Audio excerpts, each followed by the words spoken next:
Alright, so I'm going magnet fishing tomorrow at the lakefront. Alright, so here's my setup. I have my carbiner for climbing, rated for climbing. It's 24 Newton.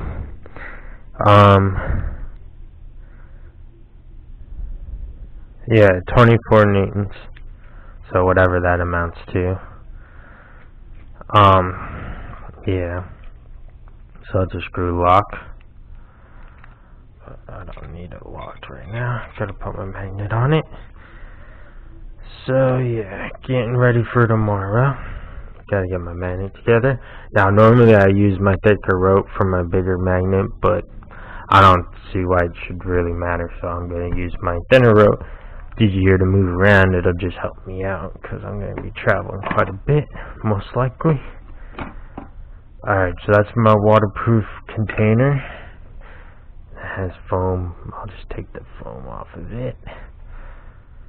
And that's where I put my magnets. I'll put my other smaller magnet in here after I take my bigger one out. Alright, gotta keep this kind of stuff away from your camera and phone as much as possible and other electronics. So this is my 2,400 pound pole magnet, double-sided. It does have scratches on the surface, of course, but no rusting on it at all, except for there is a little bit of rusting on it, actually, on the sides of it. No, that's not rusting, that's scratches, but yeah. There is a little bit of some black sand on it that I couldn't get off, and I didn't even think that there was such a thing as black sand in Florida, but apparently there is, so yeah. Just hook that up like this, and then I have just a regular steel carbiner. I'm pretty sure it's steel. Some sort of magnetic metal carbiner that comes with these, but this I replaced because it's not magnetic. So that's a 24 Newton rock climbing carbiner. That way when I throw it out it doesn't get stuck to my magnet. Alright, go ahead and just shut this real quick. So that's just my storage and carrying case. Yeah, so this video wasn't just to show you guys me putting my magnet together. I'm doing this video to talk about some safety tips. So when you're carbining off your rope or tying it off so that way you're not losing your magnet or throwing your magnet into the water, losing it, you want to tie it off to like a dock or like something that isn't going to fray your rope. So don't tie it off to like a tree or anything like that. But if there's something that you can tie it off to that isn't going to fray your rope, you want to tie it off to that.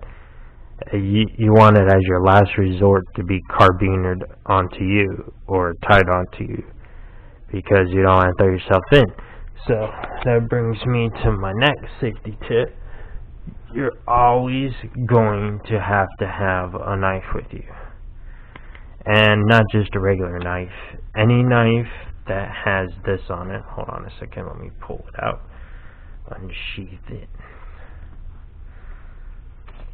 Any knife that has this serrated on it, you must have with you while you're magnet fishing. In case you throw yourself in, you have like maybe a second to 5 seconds to cut yourself free. And if you have just a regular knife blade edge, like right here, that will not cut through your rope fast enough. You'll be sitting there sawing at it for like 10 to 15 seconds to get through it. Whereas if you have this, 1 to 5 seconds and you're through it. And those 5 to 10 seconds saving you by having this could save your life if you get thrown in or dragged in. Like say an alligator grabs your magnet and pulls you into the water, you want to be able to cut yourself free as quick as possible. This really could save your life. Plus, you get caught in a lot of like fishing line and stuff while you're magnet fishing in most areas that you magnet fish, or in like something that you need to cut off, like fishing line, but not a particular fishing line. You could get caught up in rope or something, but you gotta have this to cut it, or else you might get your magnet stuck, or you might get dragged in, because you never know what might be on the end of that fishing line. Could be something powerful enough to pull you in, like an alligator, or like a big fish or something like that. Because you never know, there are like really powerful fish out there, and there's even turtles that could drag you in and stuff like that. So you gotta be really careful. This will keep you safe. You gotta have a knife with a serrated edge, and it doesn't have to be a fixed blade. It could be a pocket knife, and it doesn't have to be long like this or anything like that. But you have to have a serrated edge blade for safety purposes while you're magnet fishing. And then, of course, I don't really need to talk about it, but you gotta have gloves. Everyone knows you have to have gloves, because if not, you're gonna get poked and stabbed and cut by rusty stuff. So you gotta have gloves while you're magnet fishing. I don't care what anybody says. If you're not wearing gloves, you're not safe when you're magnet fishing. So yeah, even if they get soaking wet and they're a nuisance, you still have to wear them. It is imperative that you wear gloves while you're magnet fishing. It'll keep you from getting tetanus and dying. So, yeah, you gotta have water with you. I don't have, well, I'll just grab a water bottle that I've been drinking out of. But yeah, you gotta have water with you. And it doesn't matter what kind it is. It could be just regular drinking water. It doesn't have to be spring water. Doesn't matter what brand it is. But yeah, you gotta have water with you. And these kind of bottles, they're how many fluid ounces? 16, right? So you want to drink at least 32 ounces a day on average for a person. But when you're magnet fishing like this, you want to take at least 4 of these, and preferably 3 and a Gatorade. So 3 of these bottles of water and a Gatorade bottle, and you'll be good. But you really do want something that'll give you electrolytes. So if you can take a Gatorade with you, good. If you don't have a Gatorade, 4 or 5 bottles of water, and that'll last you a good few hours magnet fishing. So yeah, you have to take water with you. That is a necessity when you're magnet fishing, because it's hot, and you know, no matter where you are, it's going to be hot, or you're going to get sweaty, or it's just an exercise. You could be lifting up something really heavy out of the water. Even if it's freezing cold outside, you have to have water with you. That is imperative too. So, another safety tip is you want to wear something that covers you up from the sun. And I know at first when I was starting, I was just wearing short sleeve shirts and shorts, but then I was getting sunburned really bad, so I went out and got me a fishing t-shirt, long sleeves, and that's been helping me out a lot. But I don't really have to worry about wearing pants, because my legs don't get sunburned bad like that. So yeah, but when it gets cold, I will be wearing pants magnet fishing, and it doesn't matter if it gets wet or whatever. I know it's a nuisance, but it's better than getting sunburned and having the effects of sun poisoning and stuff like that. So yeah, you want to have that too. And yeah, so man and his son died in Great Britain magnet fishing because they weren't safe about it. It does not matter how much this magnet fishing rig is. My magnet fishing rig here, this rope was $60, almost $70. It was probably over $70 with shipping, but I might have had free shipping, so it was probably right around $65 for this, and this magnet was $170.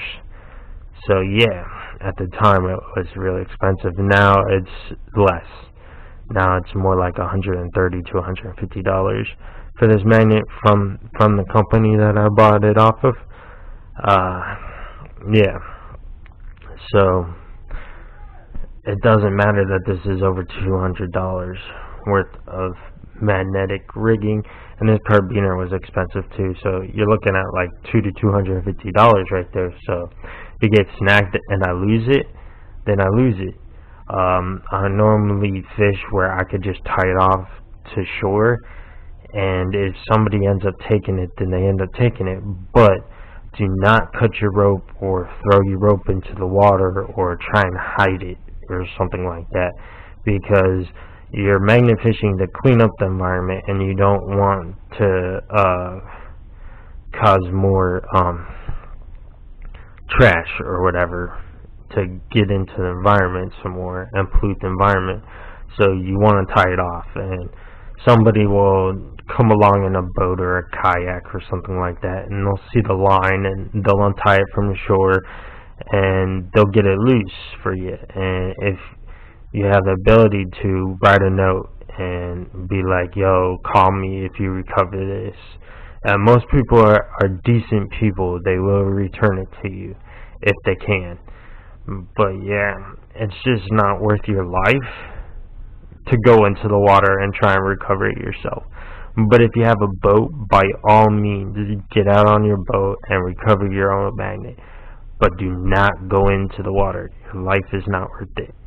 You know, and those people died in Great Britain because they went into the water going after the magnet to recover it. It's just not worth it, honestly. So yeah, remember to always be safe when you're magnet fishing. Alright, I'll see you, well, it'll probably be 2 days before I upload. So, either Saturday, or which would be tomorrow, or Sunday, you'll see some of my magnet fishing videos.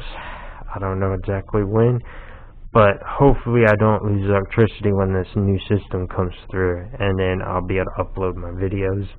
I was going to go fishing tomorrow. As you can see, I'm all rigged up and ready to go, regular fishing, but the storm's going to be coming through and it's smashing into us. So yeah, it's not going to be ideal conditions to go fishing, because I don't like fishing when it's really windy. I'm a fisherman where I like it to be still water and not choppy. Again, just fishing is mostly just preferences. But yeah, so when it's real windy like that, I don't like fishing. So yeah, even if we don't get smashed by it, we're still going to be getting like 50 to 70 mile per hour gusts. So magnet fishing is alright, because it doesn't really matter if it's windy. It's a big, heavy weight, so you don't have to worry about throwing that around in wind. That isn't a problem. So yeah, but it's just hard to fish when it's really windy, and it's hard to catch fish when it's really choppy. Yeah, so, and the fish won't like the changes in the weather and stuff like that, so it's just best to avoid it. I will be cleaning my knife pretty soon, so for safety purposes, you want to clean your knife every once in a while, because this stuff, like, there's grime and that gets onto it from use. If you get cut by your knife on accident, it can cause a bacterial infection. So that's another thing about safety is you want to take some either Q-tips or cotton balls, or even just toilet paper or a paper towel, and you want to soak it in alcohol, because alcohol won't rust your knife, so it'll evaporate off before it can rust it. So yeah, don't try and clean it with just water. You need to rinse it off and dry it, and then after you're done using it magnet fishing, and then hit it with some alcohol every once in a while. Yeah, so most people forget to take a knife with them when they're magnet fishing. They don't think that it's really that important, but again, you need to be safe and have a serrated knife edge with you when you're dealing with rope, so that way you don't get snagged or dragged in and drowned. You need to have gloves and water, and as always, when you're magnet fishing, be safe and have fun. Alright, see ya.